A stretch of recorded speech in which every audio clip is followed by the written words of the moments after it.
Evening everyone, thanks to everyone for coming out in such good numbers to this Grantown Society meeting.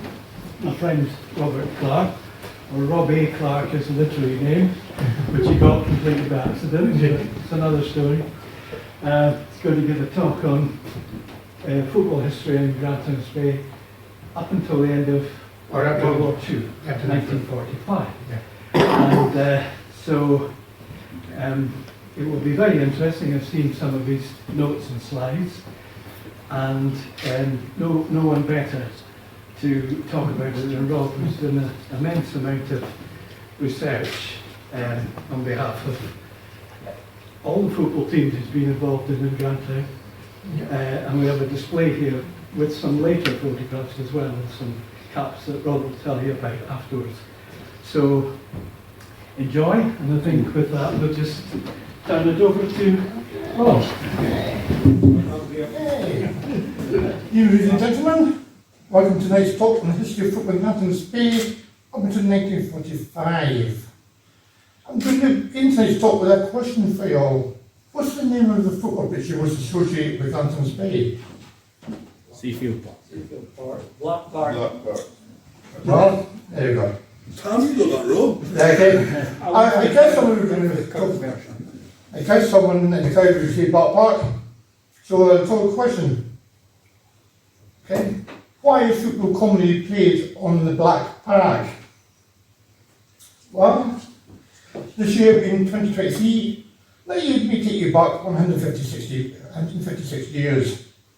The year is 1867, for which a point of reference, on the 1st of July, the British North Atlantic Treaty came into force, creating the Dominion of Independent Canada. On the 14th of July, a Swedish chemist called Arthur Nobel demonstrated dynamite for the first time. So what do these two have in common? Well, on Tuesday, the 9th of July, the following words were published. Tonight at 8:30, a number of gentlemen are required to meet at number 3 Anton Terrace Castle for the purpose of forming a football club. Ladies and gentlemen, this is Mr. Lewis Black. Lewis was born in Tilliff. He was raised and educated not far from here, in fact, just next door, in Grantown Bay, Orphanage. Mr. Black occupied the chair of the meeting of the Young Man's Christian Association, most commonly known as the YMCA, which gentlemen who took part in football matches in the local Glasgow area were to give them their own club.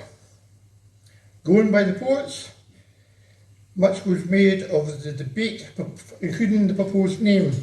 The names included the Souths, the Northerners. Mr. Lewis Black favoured the name Manager Football Club and reference to his connection with Grantown Bay. Such was the debate going on. After defeated by one vote, Queen's Park was chosen instead of the name Manager Football Club. Queen's Park, if you're aware, is the very famous in the idea of Scottish football history. At the meeting, Mr. Lewis Black was elected captain with a seat on the committee. He was promoted to the presidential chair in 1868 and appointed secretary in 1869. He did not accept the office, but was to remain in the committee, which he did for another 5 seasons until 1871. He remained on the club committee until 1875. So what's this to do with Grantown Bay? Well, in 1872, there was only 4 associated football clubs in Scotland, so Queen's Park were invited to play in the first ever English FA Cup. London-based club, the Wanderers, were to be their opponents in the semi-final. The match, which Queen's Park apparently dominated, ended in a no-no draw at the Oval Cricket Ground in London. The replay was decided on the toss of a coin, and it was to be played again in London a week later. Unfortunately, Queen's Park could not commit to travelling back to London twice in 1 week and forfeited their semi-final. Wanderers went on to defeat the Royal Engineers in the first ever English FA Cup final, also at the Oval, but as an act of goodwill, they sent a wicker basket of footballs back to Queen's Park. Mr. Lewis Black, in turn, is reported to have sent 5 of the footballs back home to the Grantown Spade Orphanage, where the young boys got permission to play on what was then the Ladies' Night of Golf Course, the site of the current Sussex Showground, Cubs Hut and Grantown Grammar School, and the orphanage children were required to play in football on Mr. Black's Park. Yeah.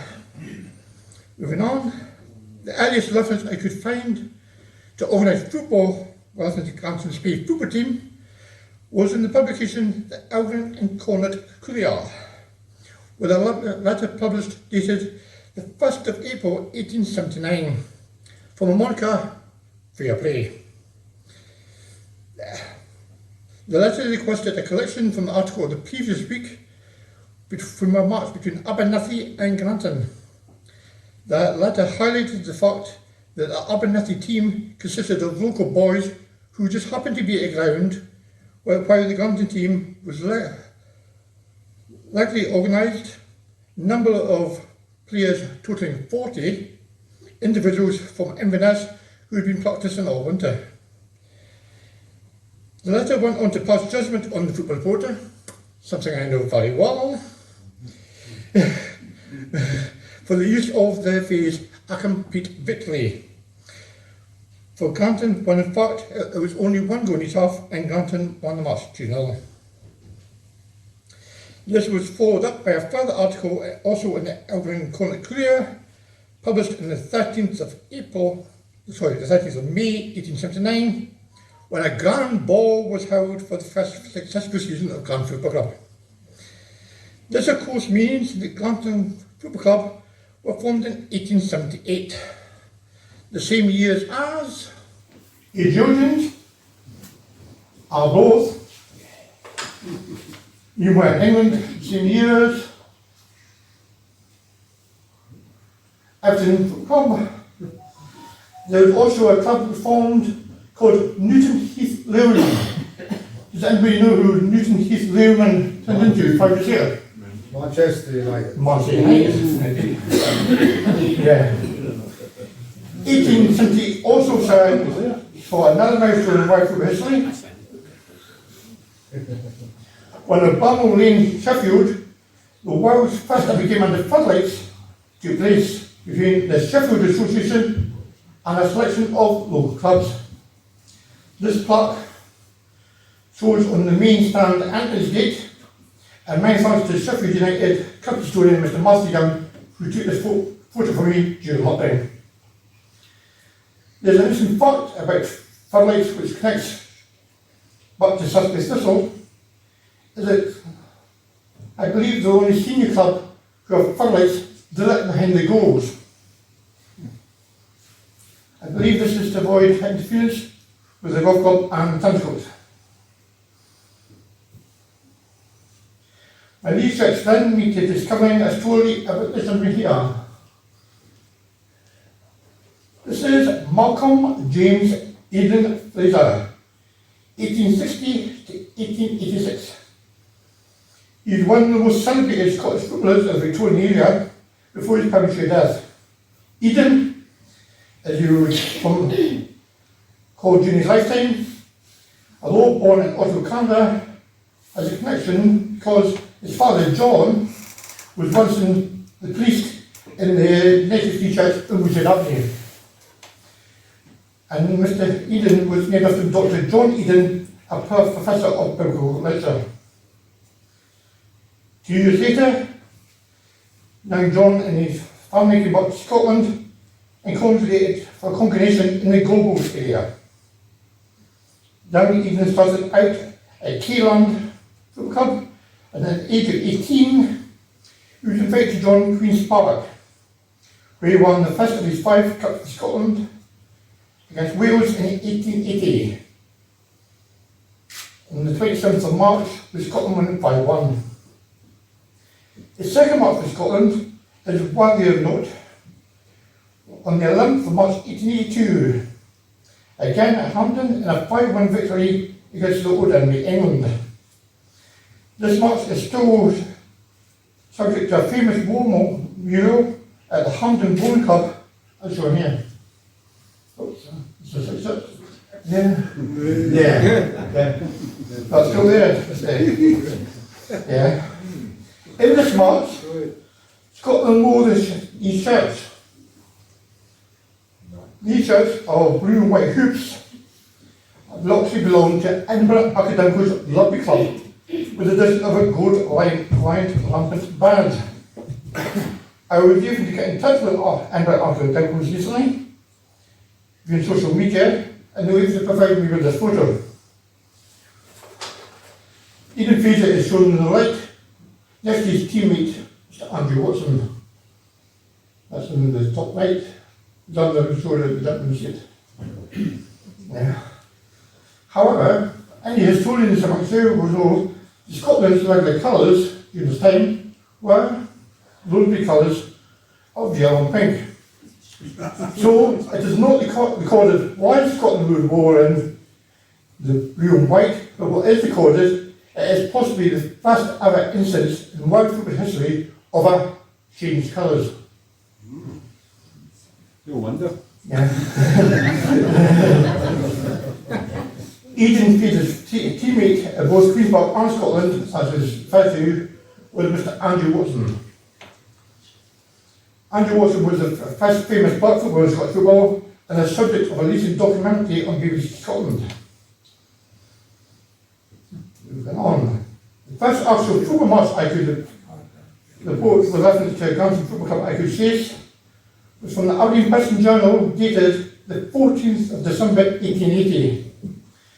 The report stated that a match took place at Nan Links between Grantown and Nan football clubs under Nanshire Association rules.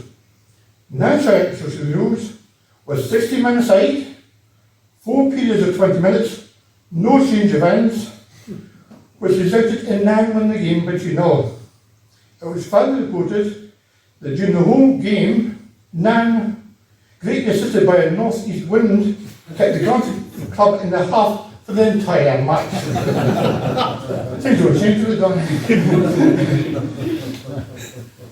The Mark Argo was discovered in Aberdeen Press and Journal, dated the 28th of October 1902. It was reported that a meeting of a young man favoured the formation of a new football club to be held in the Sussex Hotel, Grantown Bay.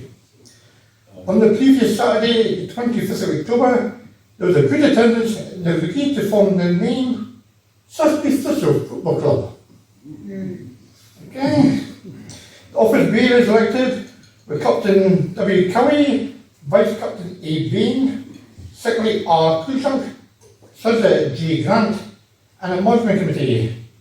It also decided a match between Dufton and Sussex Thistle would take place in Grantown Bay on the Saturday 8th November.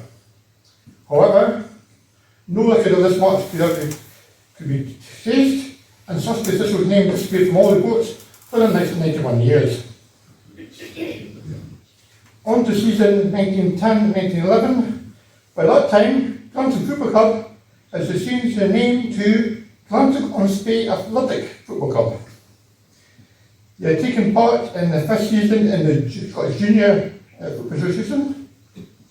Much reports on this league have however difficult to chase, and very detailed reports between the two clubs, apart from the one in the North Scotland Junior Cup.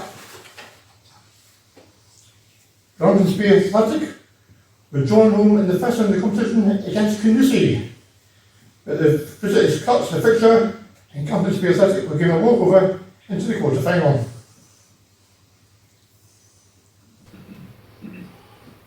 The quarter-final match was a home fixture against the Seaforth Highlanders, based at Fort George, and this is a superb colours photo. Actually shows a poster from the game showing the colours worn by the Seaforth Highlanders. This was also verified by people at Fort George, who confirmed that the drone is actually at Seaforth Park. The match took place on the 11th of February. After 5 minutes played, Liggett scored a spectacular shot from 25 yards, giving the Grantown side the lead. Shortly afterwards, however, the Seafield Hinders equalised when the left back headed in a corner kick. Grantown Spear Athletic increased the pressure in 2 goals from DC Grant from a corner kick and a penalty, gave the home side a 3-1 half-time lead. Midway through the second half, Soak scored to make it 4-1. Before the close of the minute, the Seafield Hinders scored twice. The Grantown Spear Athletic held on to win an entertaining match 4-3. It is worth noting that in many reports, the service team of the Seafield Hinders players were only referred to by their rank and service number. No names were reported.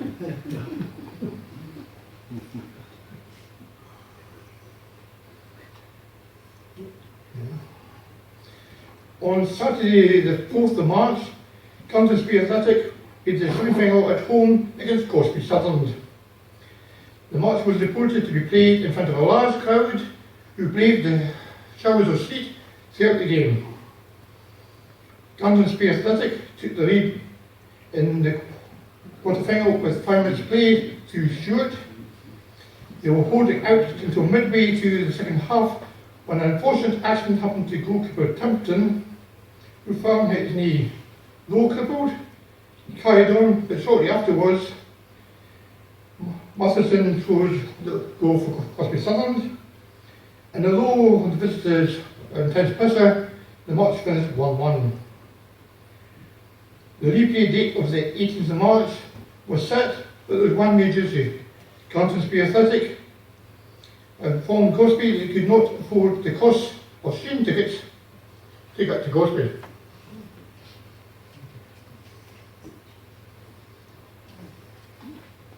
Okay. However, on hearing the club's plight, there was a whip round around the town and local businesses who provided to cover the cost to get the team to Gospey. In front of a large crowd and an excellent playing surface, the first half ended goalless. In the 56 minutes, Gospey's left back was forced to stop a goal-bound shot with his hand to see a penalty kick. Soak took the kick for Grantown Spear Athletic and scored to give the visitors the lead. Soon afterwards, however, a Gospey forward was fouled in the penalty area and they equalised. Grantown Spear Athletic dominated the match and played right up until the final whistle. However, the match after 90 minutes ended 1-1. Following a short break, the match went into extra time. There was just 8 minutes remaining and the place in the final to be decided by a toss of a coin when the Gospey goalkeeper hesitated, allowing Soak an opening from 50 yards out to score a goal. Cameron scored another goal just before full time, but was forcibly given offside. However, Grantown Spear Athletic held out to win 2-1. The visitors, however, raced off the park without celebrating, grabbed the kit and were attempting to cut the same back to Grantown and Spear. However, officials from Gospey Sutherland persuaded the opponents to stay as their guests and a night of hospitality endured, celebrating getting into the final and the same back to Grantown on Sunday morning.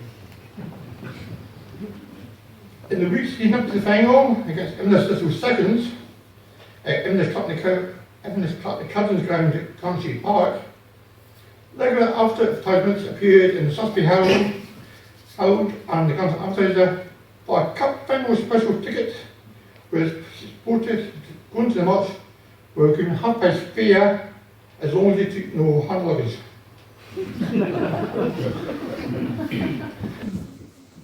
The North of Scotland Junior Cup final took place on Saturday, 8th of April 1911. It was reported that over 230 people purchased shade tickets to go to the cup final from Grantown Bay. Mr. Forbes, the Secretary of the North Junior Football Association, took charge of the match, appointing himself Blackbar Suffoley, and 2 of his associates were appointed as neutral linesmen. Grantown Spear Athletic got the cup final after a remarkable start after just 5 minutes played, when DC Grant long through from the win, thus between Inverness Seconds defence and a low effective failed to catch the goalkeeper with low somebody's eyes to score open goals. However, he soon made up for his error with spectacular saves from McKinnon and Pearson to keep the score down. In the seconds, slowly got more into the match, and Kansas Bay Athletic goalkeeper Kuchuk got into a muddle, and the ball steamed net-bound until Stuart laced back to the goal line and cleared the ball with a remarkable overhand kick.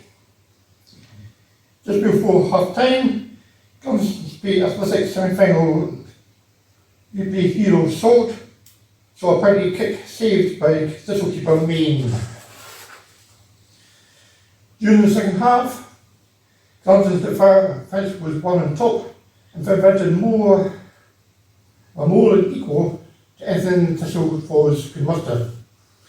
Then shortly before full time, in a breakaway move, DC Grant laced through from deep with a neat 1-2 with McKinnon and fired an unsealable shot into the corner net. This resulted in a 2-0 victory for Kansas Bay Athletic to the complete surprise of the football societies of Inverness, who all predicted comfortable win for Inverness Thistle seconds.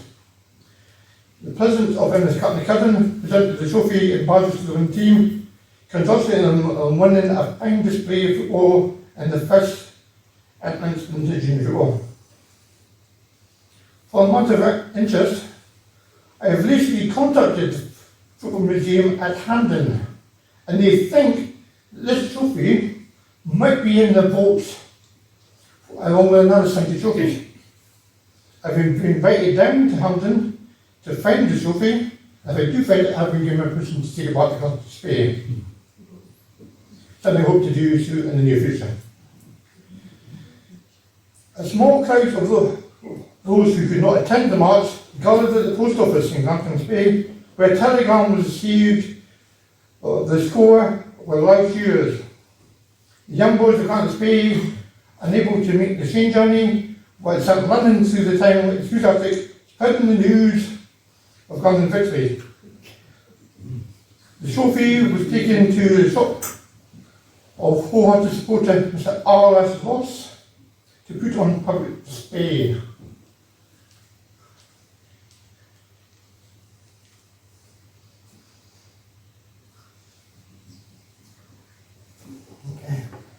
This is a photograph taken of the victorious team. There was a photo taken a few seconds earlier which appeared in the Sunday Herald at the time. However, this photo remained undeveloped until I contacted the National Archives in Kew, who held a plate of an undeveloped photo taken by Alexander London. This photograph was developed and now is in my possession, and I now hold the copyright for this photo. One very interesting appendix discovered discovering the cup winning Kansas Bay Athletic team was on the far right, the left. Is that the front here? The gentleman in the far right in the ship, the jump photos, is listed in R. Cruikshank Jr., who tended to be Bobby Cruikshank, and for both information.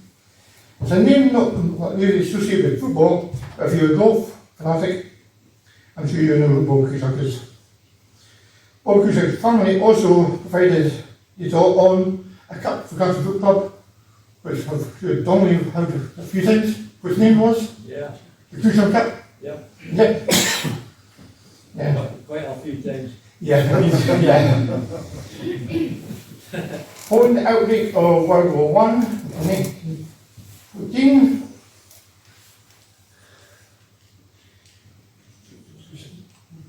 I'll go up there guys and that was it. Yeah. Yeah. Any report of football disappeared from local newspapers until an article was published on the 3rd of December 1914 in the Sunday Herald. The report began stating that it was a massive scandal that professional footballers were still playing and not enlisting for the call-up. The report has stated that people who attended the professional football matches were loafers, who could put to more use to man in the front line of the job ground than attending football matches.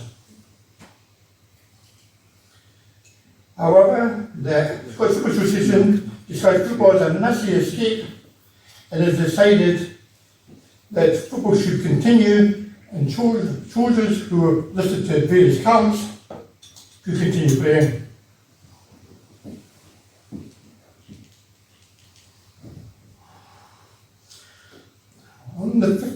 On the 5th of February 1915, it was reported in the Aberdeen Weekly Journal that Corporal Amos Salt of the Black Watch, Lawyer Hendons, who just 4 years earlier had scored 2 goals for Grantown Athletic in the North of Scotland Junior Cup semi-final, they played with Gosby, had died from wounds received. Further detailed investigation by myself revealed that he actually died on the 18th of October 1914. One of his comrades was reported in the Aberdeen Journal that Corporal Salt had a premonition of his own death the night before and handed an officer his gold watch, which was engraved in the back from all your friends at Grantown Athletic. Remarkably, I was also able to discover his headstone at Walgrave in France. He has also appeared in the book entitled Poppies from the Heart of Sussex, which is written by Peter Anson. One deviation from the notes very quickly. Can anybody tell me what's long with that headstone to be in a war grave?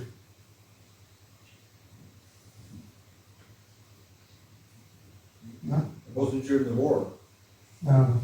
Yeah. Oh, most of war graves headstones are white. This one is actually brown because Salt's family, who were in Canada, actually got permission for their remains to be buried beside him. So it's a family headstone in the war grave, which is most unusual. Yeah. A further footnote to record the story. Given his Grantown Speak connections, when I told the story to one of my friends, to some here tonight, I came up with the idea that, given connections, that Anna Salt should be remembered on the Sussex War Memorial. However, late last year, Mr. John Hardy have you been to Kirkcaldy with John? Kirkcaldy. Yeah, Kirkcaldy, yeah. Nice Kirkcaldy. Yeah. John had been walking through, past the War Memorial, and he's actually named in the Kirkcaldy War Memorial. It's the time of his birth. Yeah, so he is remembered. However, I have found out that his war medals were never presented. So I am currently trying to see, remember the Salt family to see if they would like his war medals passed on from the MOD. Okay, so moving on. On the 7th of November 1919, the Aberdeen Weekly Journal reported a new football club had been formed in Grantown Spey and were to play Aberlour. Aberlour were defeated by 2-0. On the 25th of February 1922, Grantown Football Club hosted Elgin Juniors Select in a friendly and home side one mock with an 8-1 victory. However, unfortunately, no date was this match recorded. During 1922-23 season, Grantown Football Club competed in the Sussex League along teams like Atherton, Kilgarry, Aberlour, Dufton, and there was even a team from the tiny village of Bucksport in Arndalloch. Grantown Football Club's pitch, which is then still entitled the Ladies Golf Course or the Bar Park, was officially named Seafield Park. After being named after the Countess Nina Caroline, daughter of 11th Earl of Seafield. The match was played against the Cup Academy 11, with Grantown winning 4-3. The following season, 23-24, Grantown FC entered the Malaysia Junior League. and here they would face the Juniors, Elgin 60A, Lossiemouth, Dupton and Forest.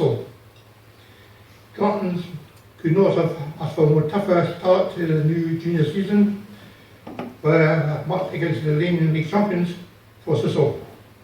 The Jogs eased a 4-1 victory in the opening match. However, because they were now a junior team, Grantown Football Club were also permitted to take part in the Scottish Junior Cup. I want to bring a footnote here. I would like to state I now stand corrected in a football programme I produced in 1983 for Sussex Thistle, which I indirectly stated this was the first Junior Cup tie to be played in Grantown's Bay. It was played over a few years out. The setup for the match was on the 15th of September 1928 when Grantown's Bay defeated Langblade. What happened afterwards is not recorded, but for whatever reason, Grantown's Bay Football Club's name did not appear in the next round. On to 29-30, and Grantown Football Club reached the final of a new competition called the White Horse Cup. That's the Scottish Junior Cup. Anybody know what it is? The White Horse Cup was named after this pub in Elgin, which I believe is still a public house to this day. And they've also got the trophy in the building. And again, I have been given permission to go down and take a photograph of it, or if I wish, to take it back for a further display later on. So, the lessons to the Junior Cup. The first round was to be against the Juniors of Elgin, who starts the game. Round 2 was to be Grantown's Bay against Lossiemouth. The coast side duly turned up for the game, but everything supplied, they declared the pitch unplayable and left immediately. The Manchester Junior League were not amused by Lossiemouth's actions and disqualified from the competition. Even Grantown were given a walkover into the next round.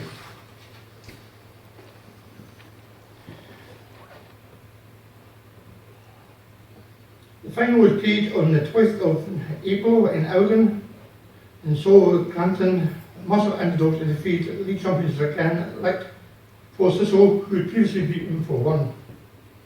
Forest were duly 3-0 at half time. Game over? Not at all. Within the first 15 minutes, Grantown had rolled back to a 3-3 to Christie, whose penalty in Grant. And Grantown had all the pressure until a late Charles breakaway saw him score once more and claim a 4-3 victory. Meanwhile, back to the Junior Cup. Grantown's Bay officials were left scurrying for the maps when the third line draw saw them face the rounded journey against Losside Royal Victoria on that Isle of Bute. So, it was reported that many of the players had to walk to a bus, had a horrendous journey, a horrendous sea crossing, and not surprising, Bute went on to win 7-1. On the 23rd of June 1934, the Aberdeen Press and Journal reported that Grantown Football Club had an annual meeting and decided to withdraw from the Manchester Junior League. The report explained that despite the club getting £63 in donations, the club was still in debt by a balance of £56. It explained this was due to the club's ill fortune of being drawn away in all cup ties. There were other reports that Grantown did play in a competition called the McNiven Trophy, defeating the local side Nissy Bridge 2-1 in the final. This takes us up to 1937 and the disaster for the juniors. Early on, Norfolk Victoria mentioned the possibility of moving up to Henry League and back on the junior scene. Elgin had Academy FPs, Dufton, all withdrew from the league. Leaving the league was just 4 teams, and everybody was forced to withdraw.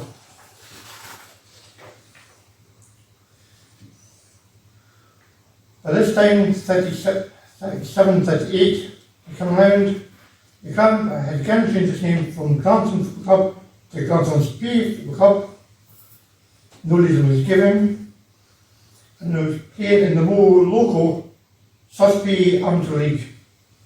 The sports are extremely limited from this league, apart from a local friendly against Tom Tower, which ended 3-3, followed by Joybach Hospitality. If the reports were scarce for 37-38 season, they were almost impossible for 38-39.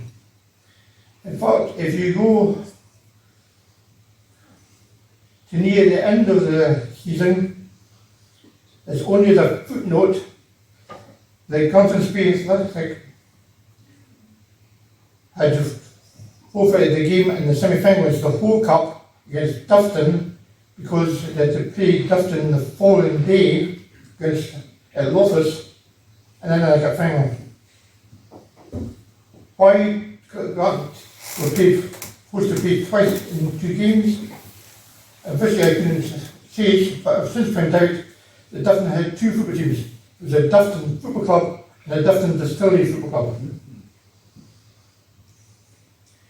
In the report in the Aberdeen Press and Journal in the 4th of August 1939, and the headline, Grantown win the Meaty Cup, it was stated that the last minute goal by Newlands secured a 2-1 victory for Grantown against Aberlour. The cup was presented by a gentleman called George Monroe. I believe who has family in connection with Grantown, Spain.